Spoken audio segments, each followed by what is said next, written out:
तुमचं केलेलं कौतुक हे घरच्यांनी केलेलं कौतुकासारखं वाटतं. कारण माझी या क्षेत्रातली सुरुवात विजापूरमधून झाली आहे. माझं प्राथमिक शिक्षण तिथून झालं.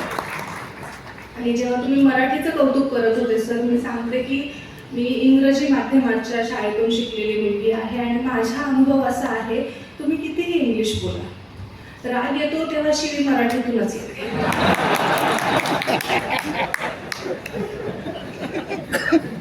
बोलणारे सरांनी प्रेम कवितेचा दोन ओळी आठवल्या गेल्या की कौन कहता है बूढ़े इश्क नहीं करते, कौन कहता है बूढ़े इश्क नहीं करते, करते हैं पर हम उन पे शक नहीं करते.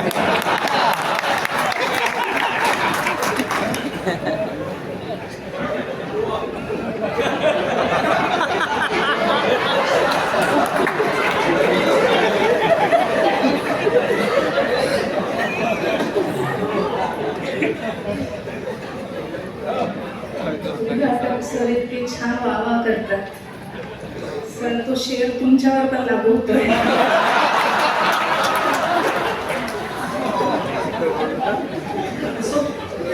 माणसाने प्रेम करत राहिलं पाहिजे एकावर. आपण मी आता किस्सा सांगितला, मी तुम्हाला किस्सा सांगते की मागच्या काही महिन्यांपासून मी गॅदरिंगच्या कार्यक्रमांसाठी विविध महाविद्यालयांमध्ये फिरते. एका ज्युनियर कॉलेजमध्ये प्रमुख पाहुणी म्हणून गेली आणि अशी स्टेजवर उभी राहिली.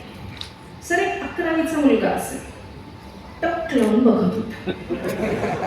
आता मला प्रश्न पडला की मी अनकम्फर्टेबल झाली, मला बोलता येईना, पण आता काय करावं, इथून तर मी काही बोलू शकत नाही. मग कार्यक्रम संपल्यानंतर त्याला असं बाजूला बोलवलं आणि म्हटलं, बाळा मी मोठी आहे तुझ्यापेक्षा. म्हणजे मॅडम तुम्हाला कळालं नाही. म्हटलं काय? म्हणजे कालच आबा पाटील आले होते, सांगून गेले मोठी स्वप्न बघायला.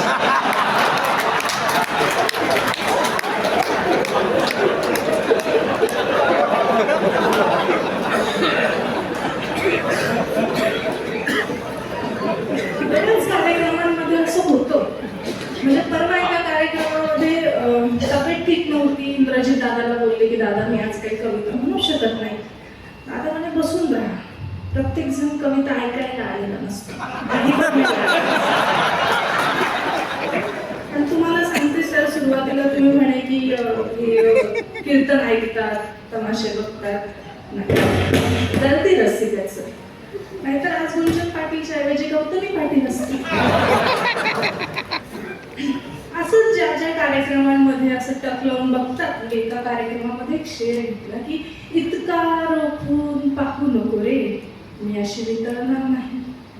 इतका रोखून पाहू नको, मी अशी वितळणार नाही. माझ्या डोळ्यात एक घनदाट जंगल आहे, तुला रस्ता कळणार नाही. बरं, तो पण हुशार.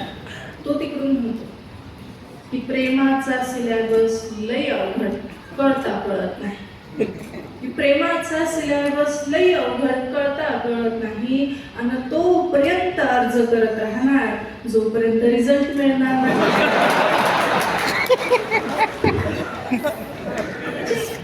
कमालीचे कवी लोक आहेत आपल्याकडे, प्रत्येकामध्ये एक कवी असतो. पण तुम्ही काय सुंदर दाद देतात. इंद्रजी दादा बोलले की मला कळालंय पाहुण्यांची घरून कोणी आलं नाही म्हणून. मला कळतंय कोणाच्याच घरून कोणी आलं नाही. भरभरून दाद देतात तुम्ही. नाहीतर सर, मी पुन्हा मुंबईला कार्यक्रमाला जाते, तुम्हाला सांगते ती लोक दाद देतच नाही. कुठल्याच कवितेला दादच देत नाही. मग मी खाली आले, दादाला विचारलं, दादा हे का दाद देत नाही? बायको सोबत आलेले असतात स्वतःच्या. काय होतं ना की प्रेम कविता ऐकली की गर्लफ्रेंड आठवते, चेहरा खुलतो, बाजूला बसलेलीला काही ते सहन होत नाही. मग जेवणाचे वांदे करून घ्यायचे कशा? हे दाद देत नाही. पण तुम्ही कसं भरभरून दाद देता. आणि विशेष म्हणजे मी बघते, आता त्यांच्या डोक्यावर फेटे आहेत, बाकीच्यांच्या डोक्यावर केस आहेत. म्हणजे आमचे एक सर खूप छान सांगतात सर की बाळ जन्माला येतं, आई प्रेमाने डोक्यावर हात फिरवते, बाळाच्या डोक्यावर केस येतात. बाळ मोठं होतं, बाळाला समजायला लागतं, बाळाचं लग्न होतं, मग बायको डोक्यावर हात फिरवते. बाळाचे केस तुमच्या डोक्यावर अजून केस आहेत. कदाचित बायको कमी प्रेमाने डोक्यावर हात फिरवत असेल. ज्यांचे त्यांचे गेले त्यांनी दुःखी होऊ नका. तुमची बायको खूप प्रेम करते तुमच्यावर. बरं, परवा असं बायकोचा विषय चालला दादा. मी माझ्या एका मित्राला म्हटले की अरे बायकोवर इतके जोक करता तुम्ही, बायका नसत्या तर साधे तुमचे कपडे तरी कोणी धुतले असते का? मला म्हटलं घातलीच कोणी असते.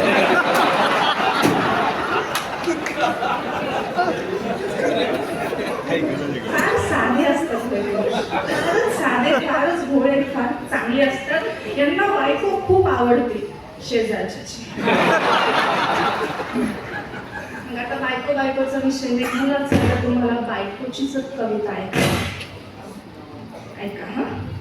ती थोडी साधी हवी, थोडी अदाही असायला पाहिजे. बायको हवी हक्काची, पण गर्लफ्रेंड सारखी दिसायला पाहिजे. नाजूक चेहरा, मिल्की स्किन, झिरो फिगर असायला हवी.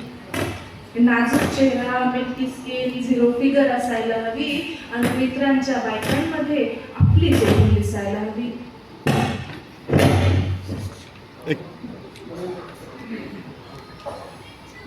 ती थोडी साधी हवी, थोडी अदाही असायला पाहिजे.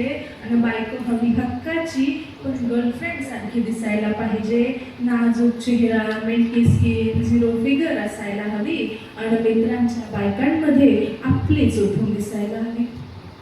बरं, सारेच पुरुष स्वप्नाळू कवीसारखे का हो वागतात? हे सारेच पुरुष स्वप्नाळू कवीसारखे का हो वागतात? आणि नोकियाच्या फोनमध्ये तुम्ही आयफोनचे फीचर मागतात. ज्या करतात नजरेनं घायाळ, त्या कधीच कुणाच्या नसतात. बरं दादा, विशेष काय माहितीये का? मला जवळजवळ 100 रील आल्यात या ऑडिओच्या. सगळ्यांनी ट्रकच्या मागे लिहून ठेवलंय. ज्या करतात नजरेनं घायाळ, त्या कधीच कुणाच्या नसतात.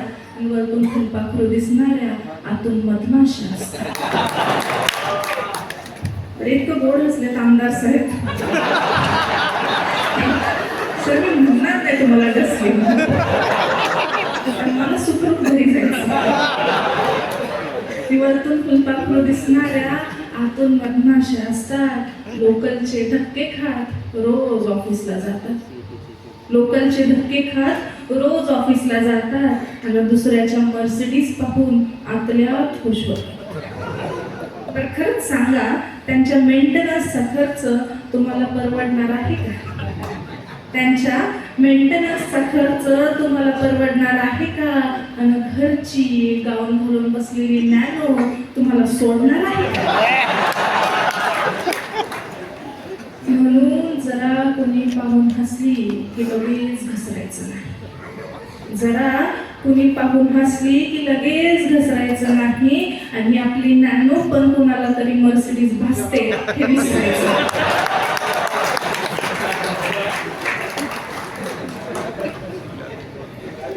बायको म्हणजे पुरुषांच्या मनाच्या जवळचा विषय आला ना. पण तुम्हाला सांगते, प्रत्येक ठिकाणी जाते तर 1-2 स्त्रिया असतात, बाकी सगळे पुरुष असतात. मग आमची बाजू आम्ही मांडली पाहिजे. मी बऱ्याच ठिकाणी जायचे, इंग्रजीत द्याला कविता घ्यायचे. ते तिच्या लग्नाला जातात तेव्हा काय होतं. त्यांनी बरेच अनुभव सांगितले की मी बरेच लग्न जेवलो, काही बारशे जेवलो, आता ते कड्यावर येऊन मामा पण म्हणतंय. म्हटलं आपण पण आपला अनुभव सांगावा. कसं आहे, मी 4 ओळी लिहिल्या होत्या की प्रेमासाठी वेळी डोक्यात खूळ आहे, की प्रेमासाठी वेळी डोक्यात खूळ आहे. बहिणाबाईचं गाव माझं, मीराचं हे कुळ आहे. तुझ्या विना कशी आहे अजून काय सांगू, की तुझ्या विना कशी आहे अजून काय सांगू. कृष्णा विना जसे उदास गोकुळ आहे, कृष्णा विना जसे उदास गोकुळ आहे. आपण कितीही कविता लिहिल्या, कितीही अनुभव सांगितले, तर तुम्हाला सांगते, जगातला आयुष्यातला सगळ्यात वाईट अनुभव म्हणजे आपण ज्याच्यावर प्रेम करतो त्याला दुसरं कोणाचं तरी होताना बघणं. कवीच्या बाबतीत काही गोष्टी सोप्या असतात कारण कवी कवितेतून लिहून घेतो आणि तुमच्या बाबतीत आम्ही सोप्या करतो कारण तुमच्या भावना आम्ही आमच्या कवितेतून मांडतो. कविता घेते. कवितेचं शीर्षक आहे शील हरवलेली नाव.